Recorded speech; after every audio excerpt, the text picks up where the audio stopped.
What's going on, Pro Cutters? John back here at another job, and now we're winterizing our sprinkler system. So the first thing you want to do is come to your main water shutoff valve, and you'll turn the water off, and you'll pull out your drain cap, and then from there you'll come over to your backflow device, and you're gonna open up all your valves, and then you'll hook your air hose onto this one, close this, and you'll blow out that line, and then you can shut that and keep this shut and cap that back off, switch your air line over to this side, and now we're ready to start blowing out the rest of the system. But before that, we're going to put this cap back in. So we're going to walk over here and come back to our hole where our main water shutoff is, and we've still got our water shut off, and then go ahead and put the cap back in for that, and hand tight is fine because we're not repressurizing this water until spring. So then you put your cover back over top of that, and you're done with that part of the job. So now we go to the timer, so we can go ahead and run air through the system, blow out all the water. So stand by. So now we've got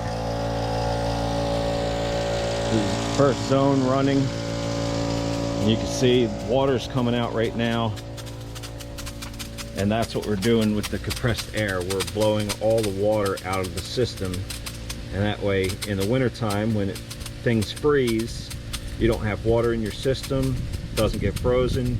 This way you don't get any damage to your system. So it's very important, if you live somewhere where it freezes, you've got to winterize your sprinkler system. Otherwise you're going to be replacing burst heads and burst lines in the springtime. And you're just going to run this until all the water is out, and you can usually hear a big burst of air when all the water runs out of the system.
See, as it's just purging out all that water, and then you'll start getting more and more air and less water, and eventually it'll just be air coming out.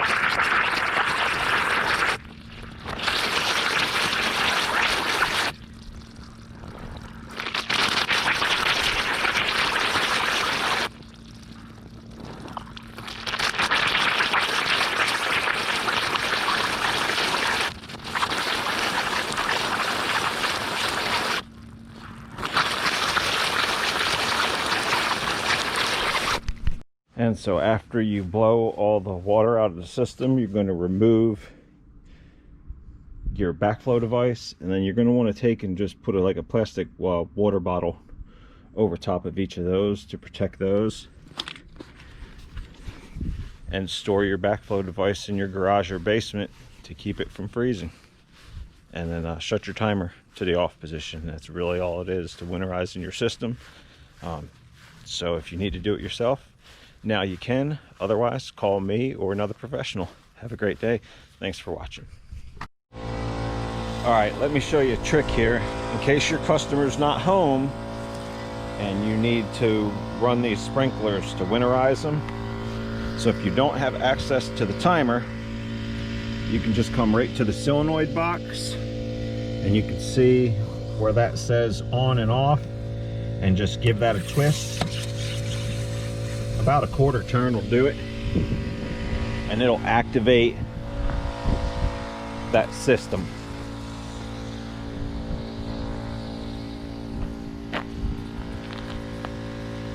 See, that one's boom, there you go.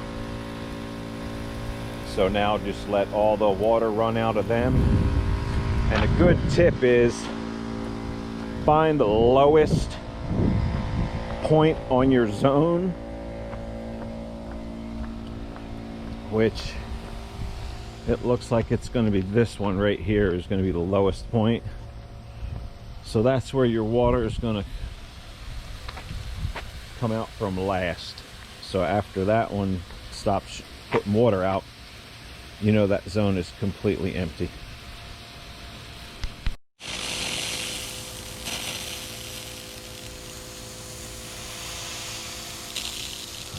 So all the upper ones have aired out, and we've got a little bit of water coming out of that third one.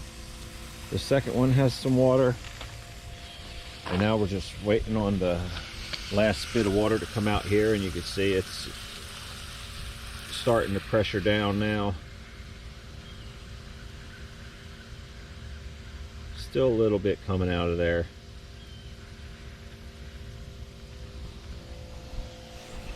But that's how you do that. Pro tip, guys, the cylinder head on your air compressor will get hot as all get out when it's running for so long, blowing out these sprinkler systems. And if you touch it to your arm, like you can see right there, it will burn the ever-loving crap out of you. So there you go. Avoid that.